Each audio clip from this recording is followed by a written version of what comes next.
The 2010 ODP Summit was a success, as many coaches, referees, ODP coordinators, and directors connected from different zones across the country to get a head start on the organizational plan at the second annual event held in Los Angeles in late January.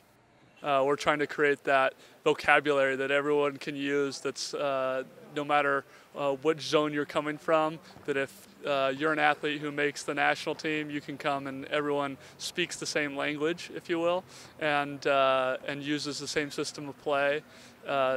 It'll just allow us as a country to get better and allow the athletes to excel within that system. And so trying to expose that to the athletes at a younger age and to the coaches, it's going to make the ODP system as well as our national team system that much better.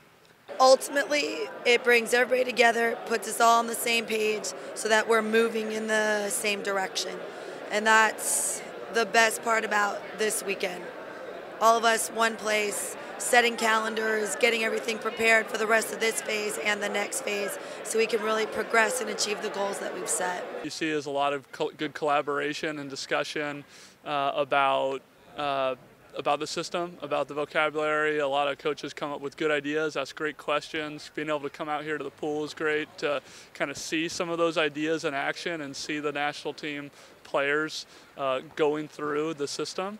And I think that that's really a positive thing to get everyone together to make sure that we're all comfortable with this and with the ODP system, and to help each other get more comfortable and better with it so that we can go back to our zones and help bring that to our zones.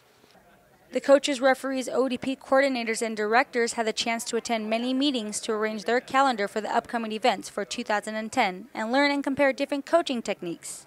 Along with the meetings, ODP Summit attendees had the opportunity to visit either a men's or women's national team training session. The men's training was at California Lutheran University, and the women's training was at the USA Water Polo National Training Center in Los Alamitos. Many found visiting the national team trainings beneficial, as they got a chance to see the end result of ODP, the Olympic teams. I think everyone wants to see what the final result is. You want to have, what's in it for me.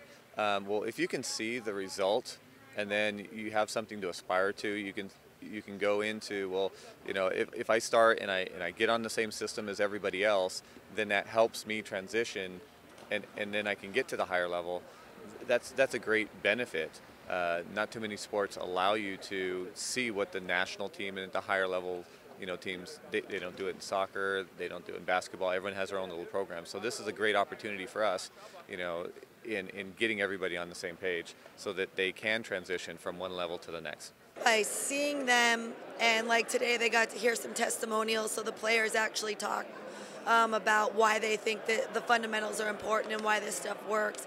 One, it gives them a visual of how things are supposed to be done, but two, it's just the hope, of one of the players shares their story of where they were and how they came through the pipeline and what anybody can achieve if they stick with it, and they, if the coaches take on the responsibility of really teaching the skills. And Cammie mentioned don't skip the steps, and here's why. That's valuable.